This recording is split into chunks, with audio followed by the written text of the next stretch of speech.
presentes que estamos aquí, estoy segura que hemos sido trabajadores de alguien alguna vez, o hemos tenido préstamos, hemos pedido prestado a otras personas, hemos tenido deudas y quizá algunos también hemos tenido empleados. Pero hemos considerado lo que Dios dice acerca de cómo se debe tratar éticamente a los empleados o a las personas que están bajo nuestra autoridad. Quiero empezar con una oración para agradecer a Dios por poder estar aquí reunidos y porque es gracias a Él que pude encontrar una buena enseñanza para hoy, la cual quiero compartirles. Vamos a orar. Gracias, Señor, porque has sido tan bueno con nosotros, porque nos has cuidado cada día, porque nos das todo lo que necesitamos. Gracias en especial por este mensaje. Pido por favor que me uses a mí para comunicar un buen mensaje y a todas las personas que están aquí, a todos mis hermanos, que realmente pueda ser de valor para su vida, que tu Espíritu Santo les hable, aunque mis palabras no sean acertadas a su situación, que tu Espíritu Santo toque su corazón, que pueda servir para bendición en sus vidas. En nombre de tu Hijo Jesús. Amén. Había un pueblo que se llamaban los judíos. Ellos tenían una relación muy especial con Dios. Y Dios los rescató. Ellos eran trabajadores en Egipto, como ya sabemos. Dios también les dio un terreno para que ellos pudieran vivir. Y ese terreno lo dividió por familias. Cada familia tenía su propio pedazo de tierra. Pero había veces que la gente pasaba tiempos difíciles. Y tiempos difíciles me refiero a que pedían prestado y después para pagar eso que pedían prestado tenían que vender todo lo que tenían. Y a veces ni aún vendiendo todo lo que tenían era suficiente para pagar la deuda que tenían. Entonces su solución era venderse a sí mismos como empleados. Se vendían al que le debían y le decían: oye, voy a trabajar 30 años para ti, para poder pagar mi deuda. Y eso ocurría porque el israelita pues no tenía otra forma, era su única manera de salir adelante. Quiero que me acompañen por favor a leer Levítico capítulo 25. Levítico, el segundo libro de la Biblia. Tercero. Levítico 25. Del 47 hasta el 55.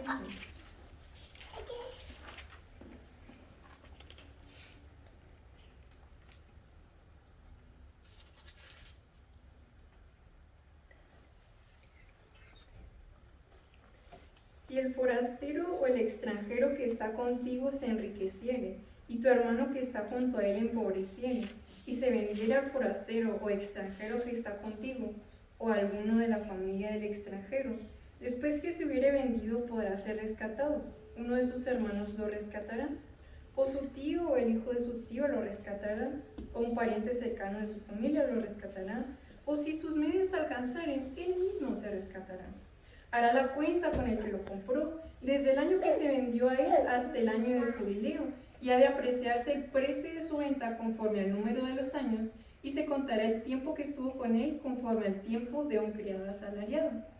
Si aún fueren muchos años, conforme a ellos, devolverá para su rescate el dinero por el cual se vendió.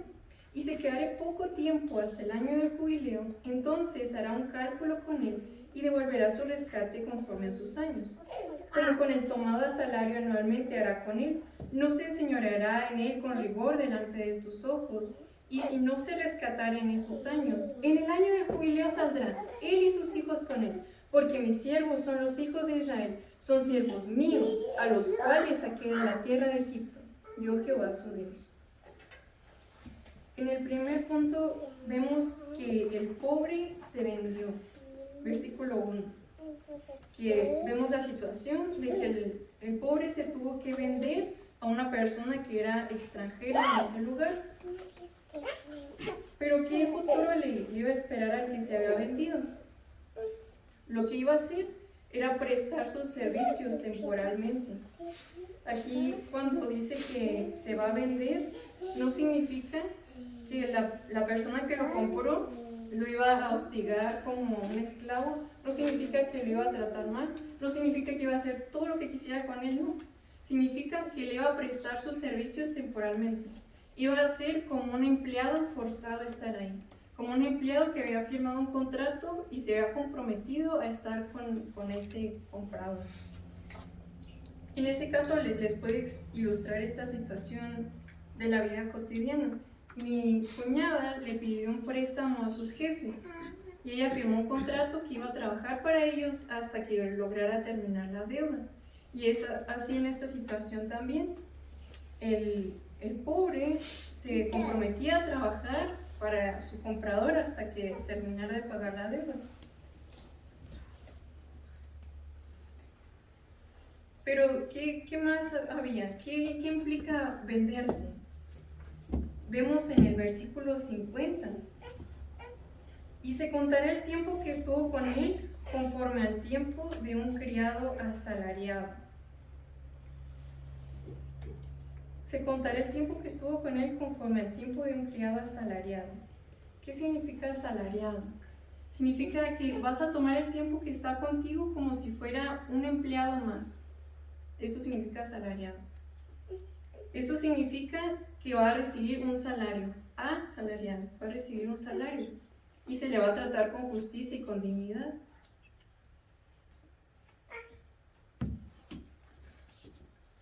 El comprador no debe de ser cruel y debe ni de ser un dictador autoritativo sobre el israelita. No lo debe abusar ni explotar, sino darle un trato humano y equitativo como a otro ser humano. ¿Qué significa que le va a contar el tiempo conforme a un criado asalariado, como un empleado? Esto significa que el comprador lo iba a ver como un empleado más. Esto ayudaba a que lo viera así, que no lo viera como un esclavo. ¿Y qué implica que estuviera asalariado? Bueno, que iba a tener un pago justo, que iba a tener buenas condiciones laborales. Y vemos otra característica aquí, en el versículo 53. Dice, como con el tomado salario anualmente harás con él, no se enseñoreará en él con rigor delante de tus ojos. Eso quiere decir que no te vas a enseñorear de él con rigor, que no vas a ser cruel o abusivo con él. No lo vas a abusar o hacer con él lo que quieras, sino a tratarlo con respeto como otro trabajador.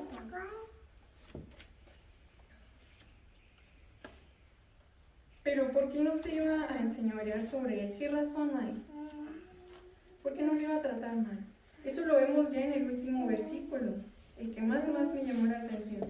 Porque mis siervos son los hijos de Israel, son siervos míos, a los cuales saqué de la tierra de Egipto, yo Jehová su Dios. No se iba a enseñorear de él porque esas personas no eran sus siervos, no eran sus esclavos personales. Primeramente, esas personas son los siervos de Dios. Y Dios es su dueño, Dios es a quien ellos son los siervos realmente. Entonces, el comprador los iba a tratar como nosotros tratamos algo que pedimos prestado. Lo tratamos con cuidado porque no nos pertenece. Eso tenían que tomar en cuenta.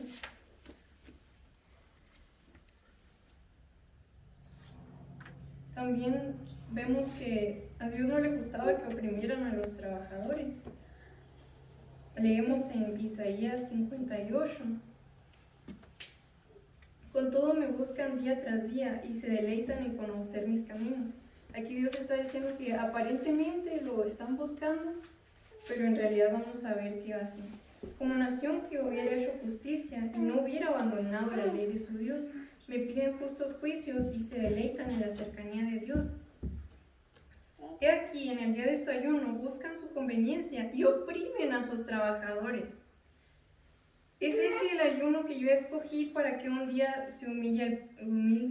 ¿Es acaso para que incline su cabeza como un junco y para que se acueste en silicio y ceniza? ¿Llaman eso ayuno y di acepto al Señor? ¿No es este el ayuno que yo escogí? Desatar las ligaduras de impiedad, soltar las coyundas del yugo, dejar libres a los oprimidos y romper todo yugo. ¿No es que partas tu pan con el hambriento y recibas en la casa a los pobres sin hogar, para que cuando veas al desnudo lo cubras y no te escondas de tu semejante? Entonces tu luz despuntará como la aurora y tu recuperación brotará con rapidez. Delante de ti irá tu justicia y la gloria del Señor será tu retaguardia. Entonces invocarás al Señor y Él responderá. Clamarás y Él dirá, heme aquí. Aquí vemos que Dios realmente defiende a los pobres y a los que no tienen nada.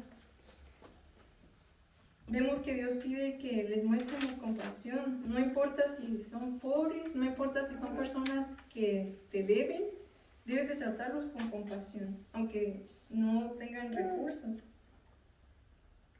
Vemos que a Dios le importaba más que mostrar misericordia. Dice Oseas 6:6, porque misericordia quiero y no sacrificio. A Dios le importaba más que mostrar misericordia. Entonces, en este punto vimos que a Dios le importan estas personas y también vimos algo que puede pasarnos desapercibido, pero veamos el versículo 53. Dice, como por el tomado asalariado anualmente hará con él, no se enseñoreará en él con rigor delante de tus ojos. Con rigor delante de tus ojos. ¿Delante de tus ojos? Esta es una invitación a que si nosotros vemos que hay un empleado, hay un deudor, una persona vulnerable económicamente que está siendo maltratada por su superior, tenemos que hacer algo. Tenemos que hablarle. Y ahora yo les platiqué lo que Dios pide. Ahora ya saben que Dios exige que no se le trate con rigor, que no se le trate como un esclavo, que se le trate bien, que se le den buenas condiciones de trabajo. Entonces la próxima vez que ustedes vean que alguien está siendo maltratado y que es vulnerable económicamente, hagan algo, hablen con el jefe. Quizá ustedes mismos piensen, no, pero ¿y yo qué voy a hacer? Ni modo que cambie la situación, ni modo que cambie el sistema. Quizá no inmediatamente, pero sí podemos hacer una diferencia si les platicamos lo que acabamos de aprender, de cómo Dios se preocupa por ellos.